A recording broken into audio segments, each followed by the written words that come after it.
Minha família querida, essa é a nossa oitava prova da IBFC, né? E nossa intenção de comentar as provas detalhadamente para todo mundo ter condição de não ter surpresas no dia da prova, da sua prova, a gente continua. Hoje é a nossa oitava prova.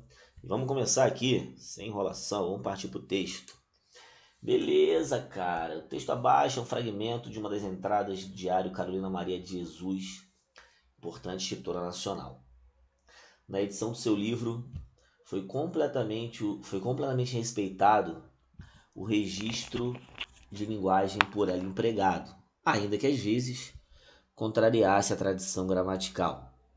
Leia-o com atenção para responder 1, 2, 3 e 4. A gente já percebe aqui que são 4 questões sobre esse texto. Primeiro, vamos ler o texto bonitinho. 29 de maio, diário, né? Até que enfim parou de chover. As nuvens desliza-se, tá vendo o que ele falou aqui, galera?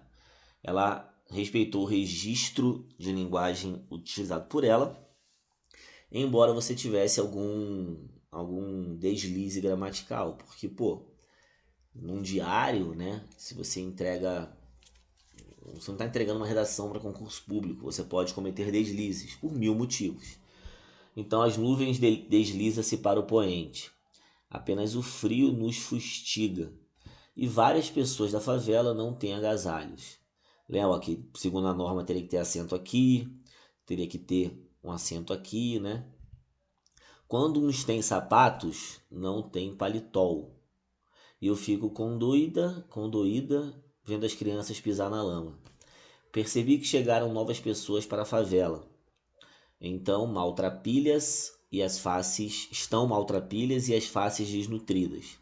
Improvisaram um barracão. Condoí-me de ver tantas agruras reservadas aos proletários.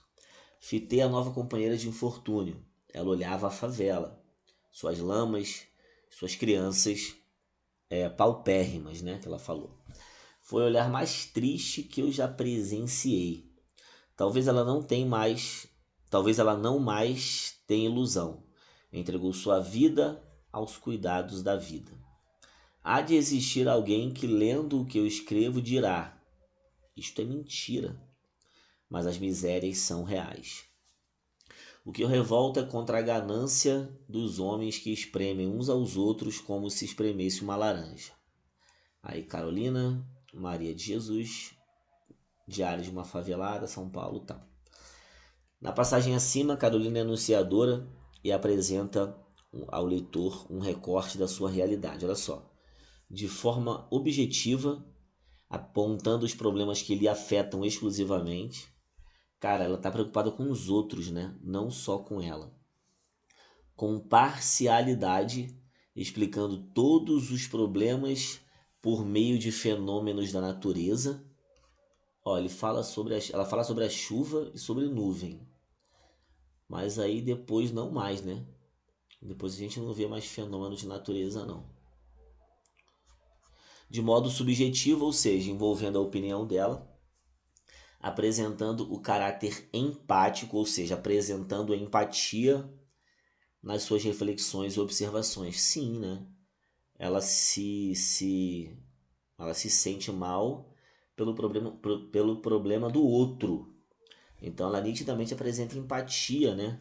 Ela fala tantas agruras aos proletários. O olhar da outra pessoa foi o olhar mais triste. Entregou sua vida ao cuidado da vida, né? As misérias são reais, as pessoas estão maltrapilhas. Então ela fala sobre, né, o problema das outras pessoas. Só que ela fala de modo subjetivo, que ela acredita. Então aqui tem um gabarito, né? Número 1, letra C. Na 2, o último parágrafo do texto ganha expressividade por meio esse aqui, ó. O que eu revolto é contra a ganância dos homens que espremem uns aos outros como se espremesse uma laranja. Tá falando claramente da exploração, né? Espremer, tirar o caldo, tirar o líquido. E ela, quando fala que o homem está fazendo isso como se faz com uma laranja, ela nitidamente está usando uma comparação, né? Nós temos duas formas de comparar no português. Uma utilizando palavras comparativas e outra sem utilizar palavras comparativas. Se eu falar para você assim, ó, você é um leão para defender seus filhos. Eu tô te comparando com o leão, mas eu não tô falando que você agiu igual a um leão. Você agiu como um leão. Tô dizendo que você é um leão. Então é uma comparação que fica implícita. Aqui a autora deixa a comparação explícita, né? Como se espremesse uma laranja. Então você teria que olhar as opções e buscar comparação, porque quando você utiliza comparação psicológica, sem palavras comparativas, você está fazendo uso da metáfora, né? Sem palavras comparativas. Na parede da memória, essa lembrança é o quadro que dói mais. Está dizendo que a memória é uma casa, tem paredes, tu bota o quadro, né? Agora a comparação é quando você utiliza o tal qual, o como, né? E ela utilizou o como aqui, ó, como se espremesse, né? Só que a palavra comparação não tá aqui, né, cara? Mas tem um sinônimo, que é símile. Banca maldosinha, né? Maldosinha. Similar não é igual? Então, símile vai te lembrar comparação. Fazer uma comparação. Utilizar a símile. Então, ficamos com 1 letra C, 2 letra D.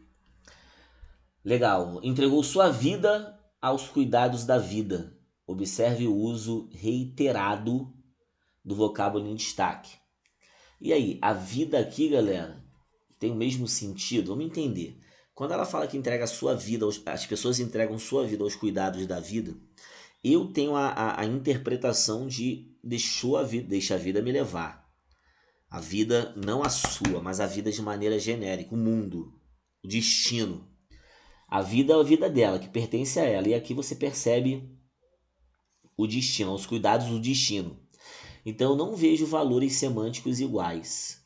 Não vejo valores semânticos iguais. O que eu vejo são valores semânticos distintos.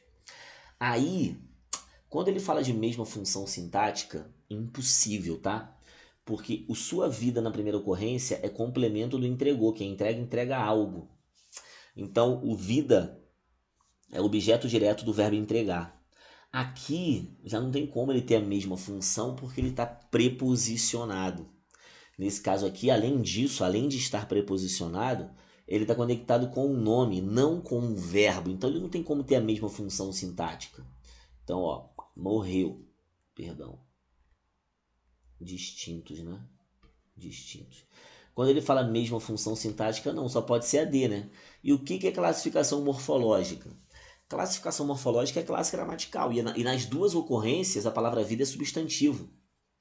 Na primeira, ó, o sua se refere à vida, substantivou, e o da D mais a vida, substantivou também. Então, nas duas ocorrências, a vida é um substantivo. Então, 3, letra D.